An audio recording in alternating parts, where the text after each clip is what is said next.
quais são as características dele que eu passei a conhecer, né? Eu não conhecia antes, eu passei a conhecer mais recentemente. Preguiçoso, eu vou ler para não esquecer, o preguiçoso assumido, inclusive. Resmungão, odeia segunda-feira e ama comer muito, inclusive ver TV e dormir.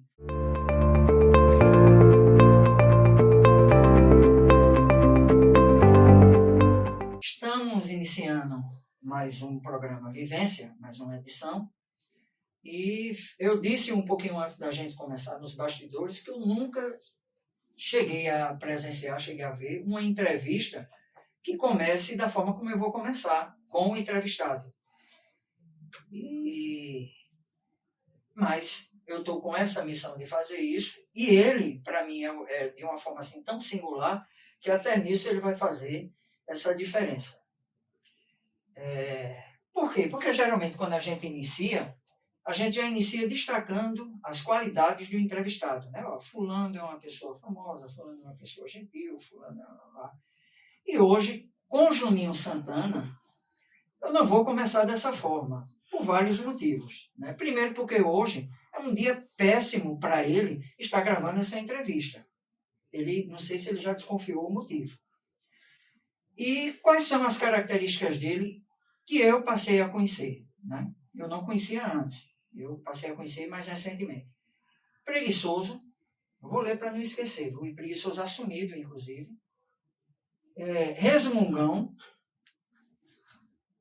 odeia segunda-feira e ama comer muito, inclusive ver TV e dormir.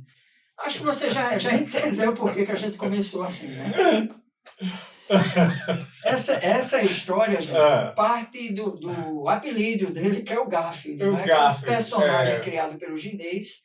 Por outro lado, aí tem aqui as qualidades, né? Fofo, charmoso, amado, amoroso, paciente. Então, vamos começar por aí.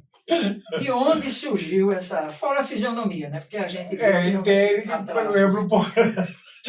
Antes de mais nada, muitíssimo obrigado por esse convite maravilhoso do Paulo Nailson aqui, por esse momento mágico, né, do Vivência, e falar dessas experiências, né? E começamos muito bem. Eu fiquei com medo, mas realmente é isso. Isso realmente. Tem a cara do Garfield por conta disso, né? E gosto. Pizza. Mas quem colocou? Foi família, amigos? Foram os amigos. Os amigos disseram, rapaz, você está comendo muita pizza. E eu assistia muito TV e gostava do Garfield. E eu gosto ainda, né? Do personagem do gato Garfield. E tem aquela carinha assim e tal, e eu tô com a carinha meio redondinha, né, e tal, meio gordinho, e eu gosto de pizza, e ficou. E a gente que trabalha com comunicação, de um modo geral, literatura, não sei, né, nesse campo, a gente também tem um hábito que é, às vezes, até se sentir mais inspirado à noite do que durante o dia. Então, naturalmente, a gente já fica, às vezes, até de madrugada e dorme muito durante o dia. Durante o dia, exato. Matou a charada. É justamente isso. Eu adoro a noite também para trabalhar. Tem um silêncio da noite em si, né? A cidade adormece. Aí você tem aquela paz de espírito para você, mais tranquila, para você até ter inspiração, não é? De alguma coisa que você vai fazer, seja na arte da pintura, de escrever alguma coisa, de ler um livro, né? Declamar um poema, ou gravar um poema que você queira, alguma gravação, ou editar alguma coisa, né? Como produtor de áudio ou de vídeo. Então, eu acho melhor. O silêncio fala mais alto à noite. A música do Lulu Santos, né? Veja bem, ainda no Garfield, pegando esses traços aí de sua personalidade, você também é alguém assim, amoroso, sim, paciente, sim. Tem essas características? Tenho. Eu gosto... Eu tenho esses traços aí, que eu acho que é do signo de peixes, né? Tem essa coisa que muita gente fala, né? Que é do signo de peixes, que é muito sonhador. Eu sou sonhador pra caramba também. E sou aquela pessoa, se eu não puder ajudar, para prejudicar também não. E tenho sempre o bom humor. Eu sempre preservo isso, que é o bom humor. Às vezes você, como um comunicador, você está ali naquela posição de repassar né, além do conhecimento, uma coisa bacana no dia de hoje. Como a segunda-feira é um dia preguiçoso. É começo da semana, você tem que botar no tranco o carro. Então, eu sempre gosto de deixar para trás os problemas do dia a dia e entrar da porta do trabalho para dentro com toda aquela... deixando para trás tudo e entrando com mais emoção e compartilhando coisas boas. Um bom dia, uma boa tarde, uma boa noite, abraçar os amigos, sempre sorrindo. Porque a função maior também do comunicador é justamente estar num período, mesmo que difícil, repassar uma coisa boa. Né? O profissional tem essa missão, né? Tem essa missão. Às vezes, pessoalmente não está tão bem, mas tem que estar naquele momento representando melhor para quem está ouvindo. Você falou em voltar atrás, então vamos voltar um pouquinho no tempo em relação à sua infância. Você não é, apesar de ser pernambucano, não é de Caruaru, né? Exatamente. Eu nasci em Salgueiro, certo? Sertão pernambucano, nosso sertão lindo e maravilhoso. Eu nasci em Salgueiro, mas saí muito pequeno. Eu tinha, acho que, por volta de 5, 6 anos de idade e vim para Caruaru. Porque naquela época o sertão não tinha, como hoje, graças a Deus, tem faculdades, né? Faculdades de medicina, entre outras coisas, escolas, né? E a preocupação maior dos meus pais era justamente com a educação dos filhos. Somos em 5 e eu sou o mais novo, caçula. Então viemos para Caruaru justamente com esse intuito maior da educação. 2, 3 homens, 2 mulheres? 3 homens e 2 mulheres. Eu sou o caçula, que ainda dá um pouquinho de trabalho. Ainda. Mas aí justamente eu vim para a cidade de Caruaru, né? País de Caruaru. Teve um ensino melhor. Teve um ensino melhor, muitos... minha irmã, advogada, meu irmão também, tá na área, foi na área de computação, passou para a área também... Nessa área de comunicação, você foi o único que surgiu da família? Na área de comunicação. E não tem essa remanescência em relação ao pai, avô, que gostava muito de rádio? Essa sua origem surgiu como, assim, em relação ao rádio? Na época, minha mãe é professora, né, porém, trata com o público diretamente, né? O radialista ou comunicador do rádio é com o público indiretamente, porque ele não está ali ao vivo, né? Mas sempre passa essa informação. A arte de comunicar, né? A arte da comunicação. Mas eu lembro que começou na época que eu escutava rádio mesmo, que era você sintonizar o rádio e escutar as músicas, porque era difícil até o acesso a ter uma fita cassete ou um disco de vinil, né? Então, a rádio tinha essa função de fazer um mix de tudo isso, essa junção. Então, o que era lançamento, o que eram as novidades, a música mais nostálgica, a musicalidade em geral, tocava no rádio. Então, você tinha o rádio como essa fonte de informação, como hoje em dia, com a tecnologia, você tem aí as plataformas digitais, onde você pode baixar, né, a obra sei lá, Luiz Gonzaga, o Trio Nordestino, né, ou outros nomes, o artista que você se identifica mais. E naquela época não tinha. Aí existiam as lojas de discos e aquela coisa toda. E por aí veio a paixão pela música mesmo, né? Porque os meus irmãos, eles escutavam uma fita cassete, que eu lembro como hoje, que era... De um lado era internacional e o outro lado A e lado B, né? Do fita. O lado A era mais as músicas internacionais, que tinha Beatles, tinha Yoko Ono também, tinha The Romantics, que era Talking or Sleep, que eu lembro, uma música de Peter Frampton. Era uma faixa de 6 músicas de um lado e 6 do outro. Aí o outro lado era Elba Ramalho, Geraldo Azevedo, Alceu Valença, e agora me pegou que tinha mais 3, que eu não estou lembrado. Mas eu acho que era Moraes Moreira, alguma coisa assim, que eu gostava muito também dessa coisa do Moraes Moreira e Trio Elétrico, do Osmar. E meu irmão gostava também, já veio essa coisa de influência. Robertinho do Recife e tudo. Aí o rádio foi isso. Eu sintonizava a rádio em casa ou no telhado, porque era difícil pegar, então às vezes você botava a antena e ficava sintonizando assim, puxando de um lado para o outro para pegar. E eu escutava a Estéreo Sucesso, né, que tinha na época, que era a Rádio Liberdade, que retransmitia o sinal da Rádio Transamérica. Isso, no início. No início ali, finalzinho dos anos 80 para início dos anos 90. E daí em diante foi essa paixão avassaladora pela música em si, que eu sempre fui apaixonado E pela você música. faz parte dessa linha pioneira, né, digamos, na cidade, dessa linha de locutores, De locutores, que pegou esse início do FM da FM. na cidade. Exato, foi finalzinho dos anos 80. Porque até então, eu disse isso em outro momento, com outro entrevistado, até então, às vezes, a gente tinha aqui em Recife, quando a gente pegava essa Exato. referência da Rádio Cidade, Jovem Pan. Jovem Pan e Transamérica, verdade. Então, eu comecei, na realidade, eu entrei na rádio e eu não era o operador, já locutor, não. Eu entrei como office boy, ou contínuo, ou aquela pessoa que vai fazer o serviço na rua, um mandado, que era pagar isso aqui, o documento e tudo. Então, foi finalzinho dos anos 80, que foi o início de uma emissora maravilhosa. Mas antes de chegar aí, embora que a gente já chegou, vamos só um pouquinho. Só um pouquinho. Para a Rua 3 de Maio. Né? 3 de Maio. Foi ali onde você também teve um contato muito forte com a área cultural e artística, por conta dos eventos que tinham lá, principalmente durante os 30 dias de São João. Né? Na sua memória, tem algo assim também relevante, né? Opa, vamos lá. Eu acho que vamos botar o cinto de segurança, que a gente vai dar uma viajada agora longa. Vamos até os anos 80 ali, ó. Maravilhoso, 81, vamos chegar lá. Tinha o carro de outono e propaganda, que era o carro, né, da Pitu, que chegava lá com outono e propaganda, aquele carro que saía, aquele girava, era uma coisa... Levantava e depois... Levantava, né, aquela parte que fica os alto-falantes e girava. O carro ficava lá, que era uma veraneio, e tocava as músicas, né, que eram do rádio dentro do carro.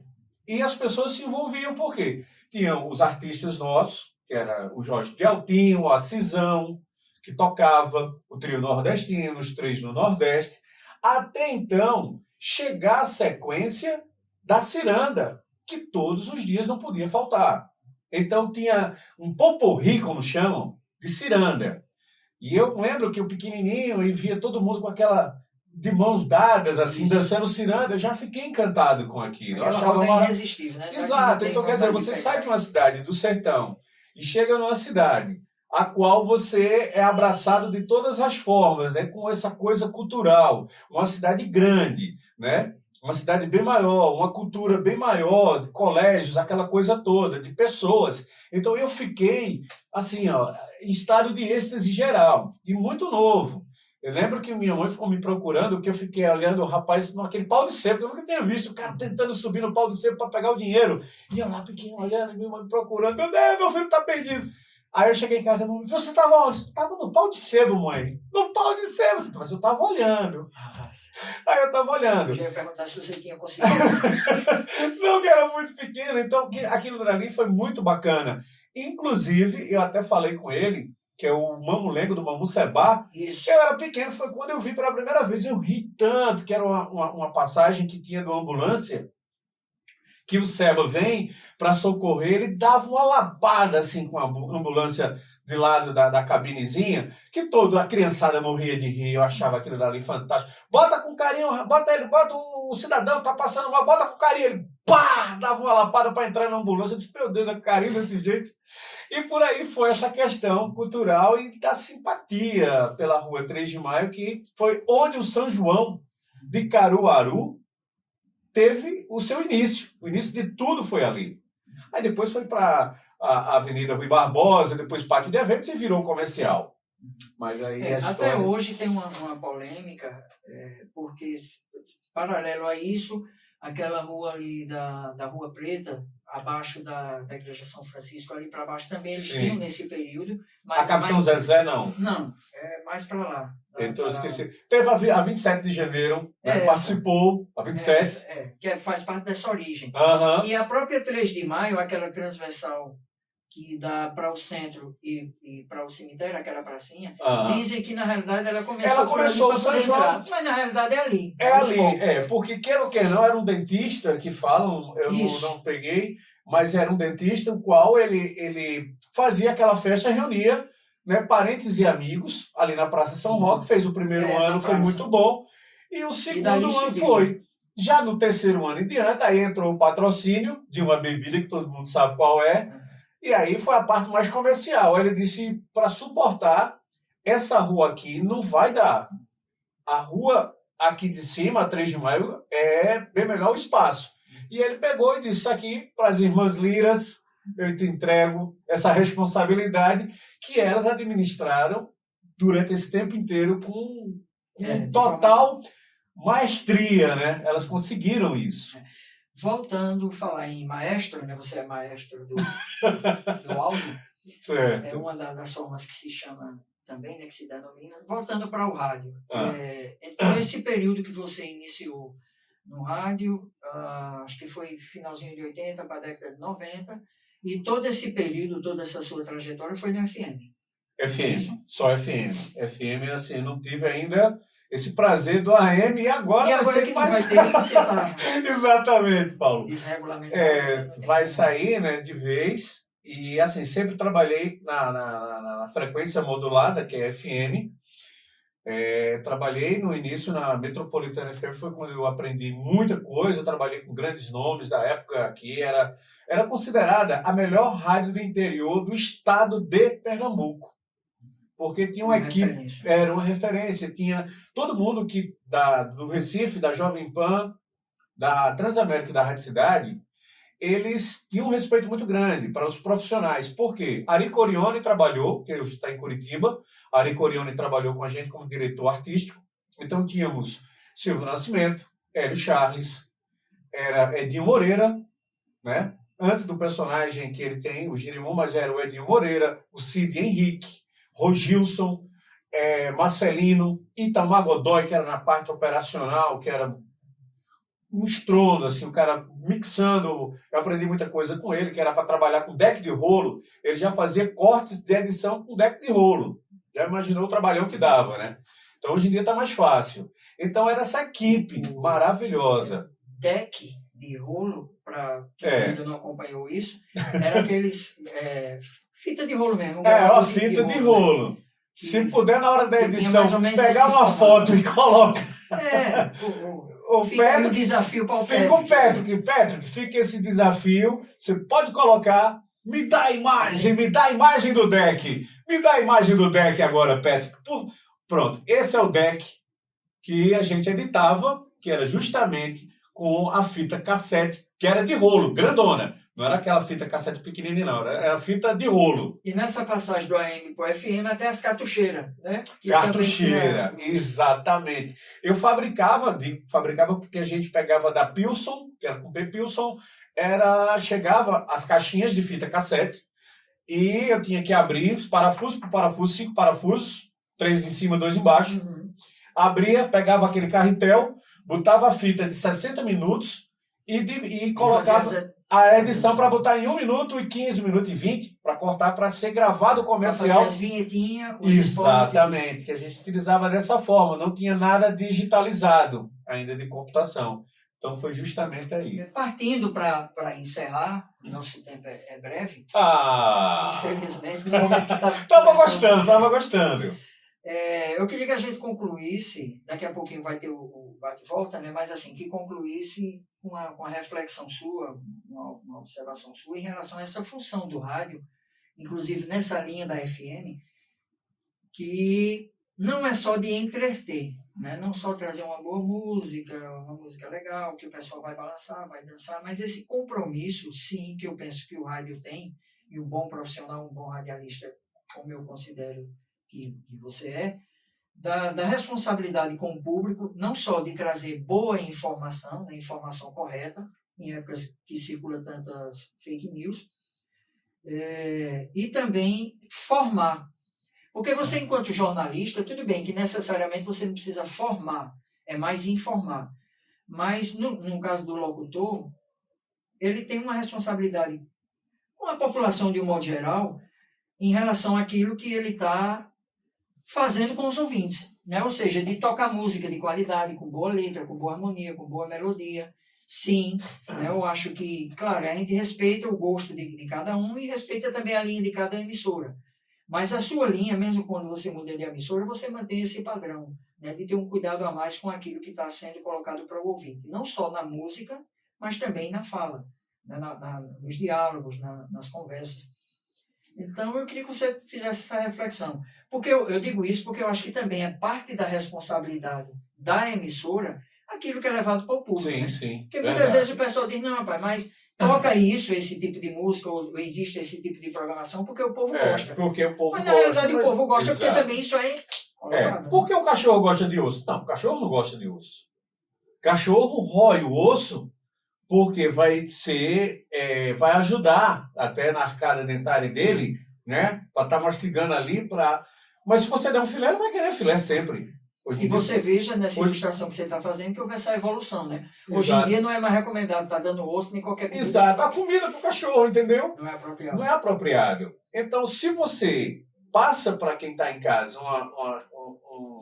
o que está sendo colocado, enlatado, né? Como se diz assim, colocado assim, jogado nos seus ouvidos, porque não tem um certo cuidado em mostrar determinada canção ou música e tal.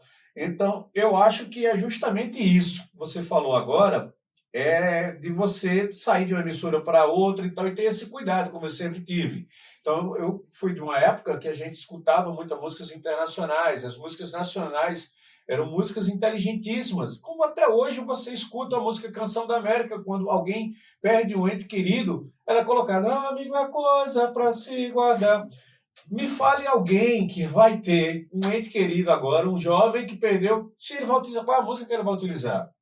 É difícil, porque não tem mais. É mais música de entretenimento do que uma música para se pensar, uma música para que você tenha... E às vezes uma letra que deforma, né? E não que ajuda a formar. Exatamente. Então, eu acho que a minha preocupação, como você falou, foi justamente estar aí, ó. De levar a música bacana, para que você também tenha o conhecimento, não descartando a música do entretenimento. Você tem que ter. Mas se você sabe, poxa, mas essa música é muito bonita, essa música é bacana, quem canta? Né? E eu penso que por parte da produção da rádio, ou do locutor, de quem está dirigindo a programação, da grade, por exemplo, não é necessariamente descartar a música com duplo sentido, ou então até mesmo com a letra de sentido pejorativo, mas que comercialmente, de repente, até pode ter lá o seu valor, mas que estabelecesse horários. Sim, horários. Ou até dias, né? Digo, fim de semana, determinado horário. Tá aberto aqui para... Então, vá lá. Mas na grade da emissora mesmo, até no caso da Rádio Cidade, percebe-se que ela tem esse zelo, na grade da emissora, se ter esse cuidado, né? Porque, querendo ou não, está expondo o público lá.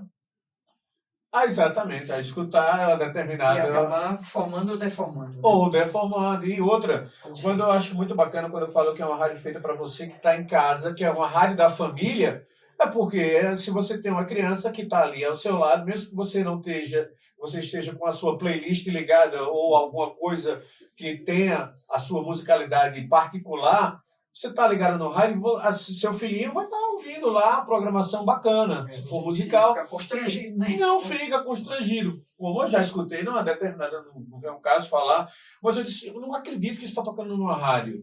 Eu não acredito que eu estou escutando isso numa rádio. Ou eu estou ficando muito careta, mas eu creio que não. Ou estão também achando que é brinquedo, ou vamos colocar aqui. Meu gosto musical é esse, então eu vou colocar. Que eu tenho esse certo cuidado também. Eu gosto de jazz, música blue, rock, música eletrônica, muita coisa de rock dos anos 70, essa coisa toda, mas eu não levo para aqui para o rádio, né? Eu trago aquela coisa que realmente o que foi e que tocou no rádio. Então, meu gosto musical fica em casa. Aqui eu toco o que realmente tocou no rádio. E acaba tocando de forma muito bem, inclusive, a sensibilidade dos ouvintes. Obrigado, querido. Vamos para essa rapidinha agora, para encerrar. Para encerrar? Para você, o que é música? Música, para mim, defino em música boa e música ruim. E a que eu sigo é a música boa. Ouvinte. Ouvinte é a nossa pérola maior. A gente tem que tratar o ouvinte maravilhosamente bem, porque é com ele que a gente consegue ter a audiência maior. Amizade. É algo que a gente tem que guardar, que são poucas, E eu posso falar que eu tenho uma amizade de quase... que eu tinha 8 para 9 anos, que é Almir Villanova, mandar um beijo para ele, que é essa amizade que eu tenho. Até hoje que eu posso dizer assim, a amizade. Que a gente pode contar a dedos, né? Porque é um dos períodos mais difíceis que você encontra, né? Que tem aquela velha máxima que diz: quer saber quantos amigos você tem?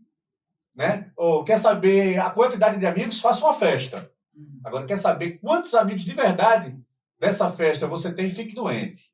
Aí você vai contar a dedos quem está ali junto com você. Então, a amizade, para mim, eu guardo. São poucos, mas eu guardo. Sua paixão é? Música.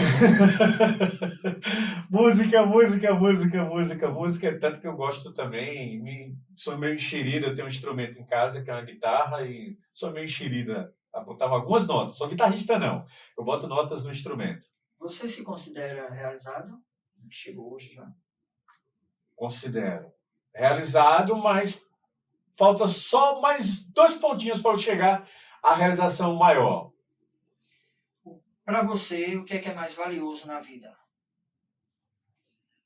Mais valioso na vida, eu acho que agora, meu pai e minha mãe. São os mais valiosos na vida, e não tem preço no mundo, porque... E foi uma das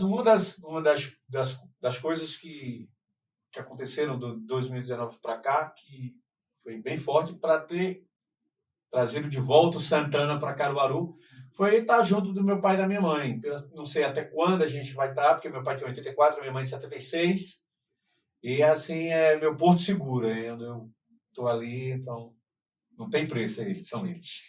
Que bom que aconteceu isso, até para deixar o Santana mais juntinho da gente também, né? Eu acho que isso foi uma das possibilidades boas que a Rádio Cidade trouxe, né? Trazer pessoas para perto como você, e também filho de peixe é peixinho, né?